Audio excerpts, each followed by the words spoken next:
হোৱাৰ পিছত একেবাৰে কম খৰচত যদি B pharm, D pharm, pharm D, M pharm, BSc nursing, engineering, MBA, agriculture, MBBS এনেকুৱা ধৰণৰ কোৰ্সত পঢ়িব বিচাৰে তেতিয়াহলে এতিয়াই যোগাযোগ কৰিব পাৰে স্ক্ৰিনত দিয়া নম্বৰত। লিমিটেড সিট, নো এন্ট্ৰেন্স এক্সাম, এতিয়াই যোগাযোগ কৰিব পাৰে। Dear student, welcome to my YouTube channel. Assam চৰকাৰে অসমৰ ছাত্ৰ ছাত্ৰীসকলৰ কাৰণে ইতিমধ্যে বিভিন্ন ধৰণৰ আঁচনি মুকলি কৰিছে। যিসকল ষ্টুডেন্টে ক্লাস 9ত পঢ়ি আছে তেওঁলোকক অসম চৰকাৰে কি দিব, আৰু যিসকল ষ্টুডেন্টে এই বছৰ ক্লাস 10ত পঢ়ি আছে আৰু অহা বৰ্ষত তেওঁলোকে মেট্ৰিক পৰীক্ষাত অৱতীৰ্ণ হ'ব তেওঁলোকক অসম চৰকাৰে কি প্ৰদান কৰিব। ইয়াৰ উপৰিও যিসকল ষ্টুডেন্টে এই বছৰ মেট্ৰিক পৰীক্ষাত উত্তীৰ্ণ হৈছে নাইবা ক্লাস 11ত পঢ়ি আছে তেওঁলোকে অসম চৰকাৰৰ পৰা কি লাভ কৰিব। ক্লাস 12ত পঢ়ি থকা ছাত্ৰ ছাত্ৰীয়ে অসম চৰকাৰৰ পৰা কিমান টকা পাব। সেইদৰে যিসকল ষ্টুডেন্টে এই বছৰ হাই সেকেন্ডাৰী চূড়ান্ত পৰীক্ষাত উত্তীৰ্ণ হৈছে আৰু গ্ৰেজুৱেচন ফাৰ্ষ্ট ইয়াৰত পঢ়ি আছে তেওঁলোকক অসম চৰকাৰৰ কি আঁচনি আছে, আৰু যিসকল ছাত্ৰ ছাত্ৰীয়ে গ্ৰেজুৱেচন নাইবা পোষ্ট গ্ৰেজুৱেচন কৰি আছে তেওঁলোকক অসম চৰকাৰে কি দিব। এই বিষয়ে এইটো ভিডিঅ' জৰিয়তে বিতংকৈ প্ৰমাণ সহকাৰে আলোচনা কৰিব বিচাৰিছো। তোমালোকে যদি এই বিষয়ে জানিব বিচৰা তেতিয়াহলে স্কিপ নকৰাকৈ সম্পূৰ্ণ ভিডিঅ'টো চাবা আৰু এই চেনেলটো সাবস্ক্ৰাইব কৰি থৈ দিবা যাতে এনেকুৱা ধৰণৰ ইনফৰমেশন তোমালোকে সদায় লাভ কৰিব পাৰা। যিসকল ছাত্ৰ ছাত্ৰীয়ে ক্লাস 9ত পঢ়ি আছে তেওঁলোকক অসম চৰকাৰে প্ৰতি বছৰ সাইকেল প্ৰদান কৰে,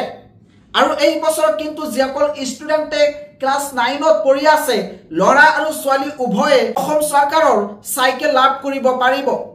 ইয়াৰ উপৰিও ক্লাস 9ত পঢ়ি থকা ছাত্ৰ ছাত্ৰীয়ে প্ৰি মেট্ৰিক স্কলাৰশ্বিপত আবেদন কৰিব পাৰে। এনএছপি অৰ্থাৎ নেশ্যনেল স্কলাৰশ্বিপ পৰ্টেলত গৈ প্ৰতিগৰাকী ছাত্ৰ ছাত্ৰীয়ে প্ৰি মেট্ৰিক স্কলাৰশ্বিপত আবেদন কৰিব পাৰিব, আৰু ইয়াৰ ফলত ছাত্ৰ ছাত্ৰীসকলে প্ৰতি বছৰ 10,000 টকালৈকে লাভ কৰিব পাৰিব, আৰু এই টকা কেন্দ্ৰীয় চৰকাৰ লগতে ৰাজ্য চৰকাৰে প্ৰদান কৰে। আৰু এই স্কলাৰশ্বিপৰ কাৰণে কেনেকৈ আবেদন কৰিব লাগে, এই স্কলাৰশ্বিপ কেতিয়া মুকলি হয়, তোমালোকে সবিশেষ এইটো চেনেল জৰিয়তে সকলোতকৈ আগত খবৰ পাবা। গতিকে পলম কিয়, এতিয়াই তোমালোকে এই চেনেলটো সাবস্ক্ৰাইব কৰি থৈ দিয়া। আৰু যিসকল ষ্টুডেন্টে এই বছৰ ক্লাস 10ত পঢ়ি আছে আৰু অহা বৰ্ষত তেওঁলোকে মেট্ৰিক পৰীক্ষাত অৱতীৰ্ণ হ'ব তেওঁলোকৰ কাৰণে ইতিমধ্যে এটা গুড নিউজ আহি পৰিছে। ইতিমধ্যে অসমৰ মুখ্যমন্ত্ৰী ডক্টৰ হিমন্ত বিশ্ব শৰ্মাই ক্লাস 10ত পঢ়ি থকা ছাত্ৰ ছাত্ৰীৰ কাৰণে এটা বৃহৎ ঘোষণা কৰা পৰিলক্ষিত হৈছে। ইতিমধ্যে তেখেতে কৈছে যে যিসকল ষ্টুডেন্টে ক্লাস 10ত পঢ়ি আছে তেওঁলোকক অসম চৰকাৰে প্ৰতি মাহে 300 টকাকৈ প্ৰদান কৰিব, যাতে ছাত্ৰ ছাত্ৰীসকলে এই 300 টকাৰ জৰিয়তে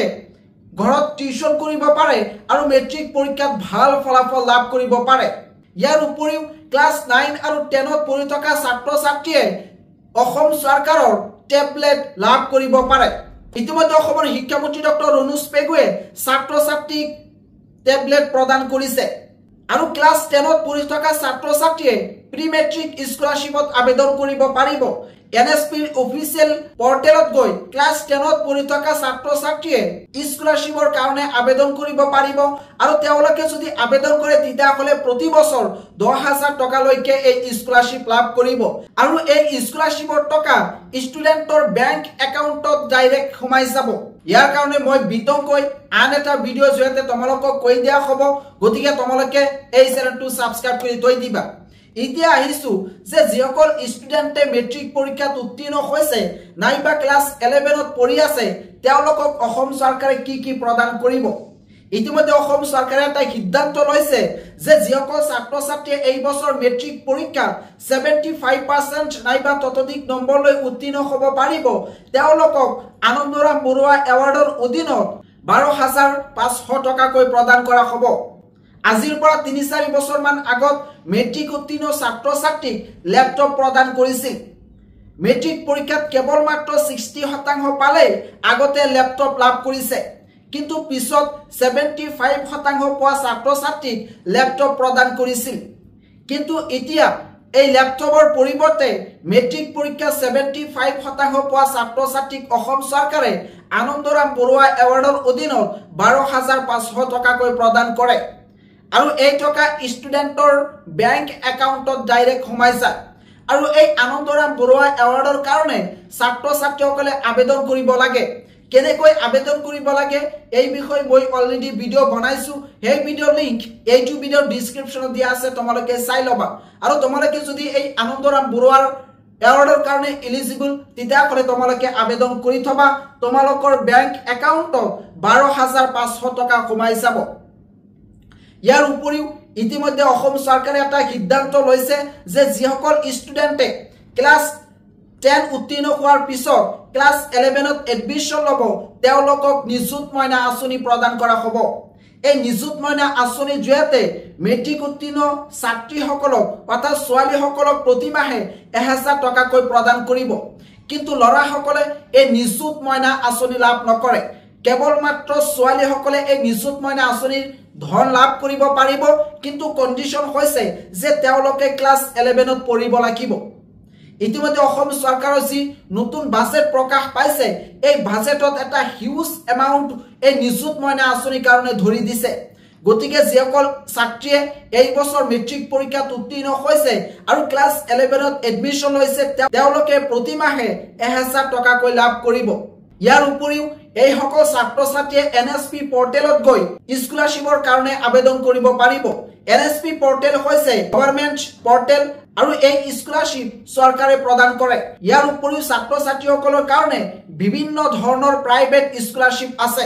মেট্ৰিক আৰু হাই সেকেন্ডাৰী চূড়ান্ত পৰীক্ষাৰ ফলাফল ঘোষণা কৰাৰ পিছতে তোমালোকৰ কাৰণে বিভিন্ন ধৰণৰ স্কলাৰশ্বিপ মুকলি হয় এই বছৰ কিন্তু তোমালোকৰ কাৰণে স্কলাৰশ্বিপ মুকলি হ'ব আৰু সেই স্কলাৰশ্বিপৰ বিষয়ে তোমালোকে এইটো চেনেলৰ জৰিয়তে ধাৰাবাহিকভাৱে নিউজ পাবা এতিয়া আহিছো যে ক্লাস 12ত পঢ়ি থকা ছাত্ৰ ছাত্ৰীয়ে কি পাব ইতিমধ্যে অসম চৰকাৰে ঘোষণা কৰিছে যে ক্লাস 12ত যিসকল ছাত্ৰীয়ে পঢ়ি আছে তেওঁলোকে নিযুত মইনা আঁচনিৰ অধীনত প্ৰতি মাহে 1000 টকাকৈ লাভ কৰিব যিদৰে ক্লাস 11ত পঢ়ি থকা ছাত্ৰীয়ে প্ৰতি মাহে 1000 টকাকৈ লাভ কৰে হেইদৰে কিন্তু ক্লাস 12ত পঢ়ি থকা ছাত্ৰীয়েও এই নিযুত মইনা আঁচনিৰ অধীনত 1000 টকাকৈ লাভ কৰিব আৰু ক্লাস 12ত পঢ়ি থকা ছাত্ৰ ছাত্ৰীয়েও পোষ্ট মেট্ৰিক স্কলাৰশ্বিপত আবেদন কৰিব পাৰে নিযুত মইনা আঁচনি কেৱল মাত্ৰ ছোৱালীসকলৰ কাৰণে কিন্তু এই স্কলাৰশ্বিপ লৰা আৰু ছোৱালী উভয়ৰ কাৰণে গতিকে তোমালোকে এই স্কলাৰশ্বিপত আবেদন কৰিবা এতিয়া আহিছো যে যিসকল ষ্টুডেন্টে এই বছৰ ক্লাস 12 অৰ্থাৎ এইচএস সেকেন্ড ইয়াৰ উত্তীৰ্ণ হৈছে আৰু ডিগ্ৰীত এডমিশন লৈছে তেওঁলোকক অসম চৰকাৰে কি প্ৰদান কৰিব ইতিমধ্যে অসম চৰকাৰে ঘোষণা কৰিছে যে যিসকল ষ্টুডেন্টে ক্লাস 12ত অৰ্থাৎ এইচএস সেকেন্ড ইয়াৰত 80% লৈ উত্তীৰ্ণ হ'ব পাৰিব তেওঁলোকক প্ৰজ্ঞান ভাৰতী স্কুটি স্কিমৰ আন্ডাৰত ডক্টৰ বাণীকান্ত কাকতি এৱাৰ্ড প্ৰদান কৰা হ'ব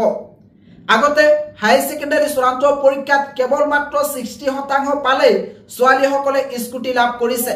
আৰু লৰাসকলৰ কাৰণে 75% আছিল কিন্তু এতিয়া নিয়মটো অলপ চেঞ্জ কৰিছে এতিয়া লৰা আৰু ছোৱালী উভয়ৰ ক্ষেত্ৰত 80% ধৰি দিছে অসম চৰকাৰৰ যি নতুন বাজেট প্ৰকাশ পাইছে তাত তোমালোকে চাবা যে স্পষ্টকৈ উল্লেখ আছে যে এই বছৰ হাই সেকেন্ডাৰী চূড়ান্ত পৰীক্ষাত 80% নাইবা ততোধিক নম্বৰ প্ৰাপ্ত ছাত্ৰ ছাত্ৰীয়ে স্কুটি লাভ কৰিব পাৰিব এই বিষয় মই অলৰেডি এটা ভিডিও বনাইছো তাত প্ৰমাণ সহকাৰে আলোচনা কৰিছো তোমালোকে যদি এতিয়ালৈকে চোৱা নাই তেতিয়া হলে চাই লবা সেই ভিডিওটোৰ লিংক এইটো ভিডিওৰ ডেসক্ৰিপচনত দিয়া আছে তোমালোকে স্কুটি পাবানে নাই এইটো ভিডিওত কমেন্ট কৰি জনাই দিবা আৰু আগতে 60% পালে ছাত্ৰীসকলক স্কুটি দিছিল কিন্তু এতিয়া 80% কৰিছে এইটো তোমালোকৰ ওচৰত কেনেকুৱা সিদ্ধান্ত হৈছে তোমালোকৰ মতামত কি এইটো ভিডিওত কমেন্ট কৰিবা আৰু এই স্কুটিৰ কাৰণে মেৰিট লিষ্ট প্ৰকাশ পায় তোমালোকৰ কাৰণে মেৰিট লিষ্ট প্ৰকাশ পাব তাৰ পিছত ইয়াৰ কাৰণে আবেদন কৰিব লাগিব ঢিলাৰে তোমালোকক কল কৰিব এই বিষয় কিন্তু তোমালোকে এইটো চেনেলৰ জৰিয়তে ধাৰাবাহিকভাৱে নিউজ পাবা 2021 চনৰ পৰা মই এনেকুৱা ধৰণৰ নিউজ তোমালোকক প্ৰভাইড কৰি আছো আৰু এই বছৰ কিন্তু তোমালোকে এনেকুৱা ধৰণৰ নিউজ পাবা গতিকে তোমালোকে চেনেলটো সাবস্ক্ৰাইব কৰি থৈ দিবা যাতে প্ৰতিটো মুহূৰ্তৰ খবৰ তোমালোকে লাভ কৰিব পাৰা এতিয়া আহিছো যে হাই সেকেন্ডাৰী উত্তীৰ্ণ ছাত্ৰ ছাত্ৰীয়ে যেতিয়া গ্ৰেজুৱেচনত এডমিশন লব তেওঁলোকক অসম চৰকাৰে কি প্ৰদান কৰিব অসম চৰকাৰৰ নিযুত মইনা আঁচনিৰ জৰিয়তে যিসকল ছাত্ৰীয়ে গ্ৰেজুৱেশ্যন ফাৰ্ষ্ট ইয়াৰত এডমিশ্যন ল'ব তেওঁলোকে প্ৰতি মাহে 1250 টকাকৈ লাভ কৰিব কিন্তু এই টকা কেৱল মাত্ৰ ছোৱালীসকলে লাভ কৰিব ল'ৰাসকলৰ কাৰণে কোনো ধৰণৰ আঁচনি নাই নিযুত মইনা আঁচনি কেৱল মাত্ৰ ছোৱালীসকলৰ কাৰণে কিন্তু ল'ৰাসকলৰ কাৰণে এতিয়ালৈকে নিযুত বাবু আঁচনি অনা নাই ইয়াৰ উপৰিও এই সকল ছাত্ৰ আৰু ছাত্ৰীয়ে বিভিন্ন ধৰণৰ স্কলাৰশ্বিপত আবেদন কৰিব পাৰিব হাই সেকেন্ডাৰী চূড়ান্ত পৰীক্ষাৰ ফলাফল ঘোষণা কৰাৰ পিছতেই তোমালোকৰ কাৰণে বিভিন্ন ধৰণৰ স্কলাৰশ্বিপ মুকলি হয় আৰু এইবোৰ স্কলাৰশ্বিপত ল'ৰা আৰু ছোৱালী উভয়ে আবেদন কৰিব পাৰে প্ৰাইভেট স্কলাৰশ্বিপ যেনেকৈ Sitaram Jindal foundation scholarship SBI scholarship এনেকুৱা ধৰণৰ তোমালোকৰ কাৰণে বিভিন্ন ধৰণৰ স্কলাৰশ্বিপ মুকলি হয় মই যোৱা বছৰ এইবোৰ স্কলাৰশ্বিপৰ বিষয়ে ভিডিও বনাইছো আৰু এই বছৰ কিন্তু তোমালোকক এই স্কলাৰশ্বিপৰ বিষয়ে ইনফৰমেশন দিয়া হ'ব কেনেকৈ আবেদন কৰিব লাগে কি কি ডকুমেন্টছৰ প্ৰয়োজন হয় খুবিশেষ কিন্তু তোমালোকে এইটো চেনেল জৰিয়তে খবৰ পাবা গতিকে পলম কিয় এতিয়াই তোমালোকে চেনেলটো সাবস্ক্ৰাইব কৰি থৈ দিয়া এতিয়া আহিছো যে যিসকল ষ্টুডেণ্টে ইতিমধ্যে গ্ৰেজুৱেশ্যন কৰিছে এতিয়া পোষ্ট গ্ৰেজুৱেশ্যন কৰিব তেওঁলোকক অসম চৰকাৰে কি দিব হেতুয়াকৈ অসম চৰকাৰে এটা নতুন আঁচনি আনিছে আৰু সেই আঁচনিখনৰ নাম হৈছে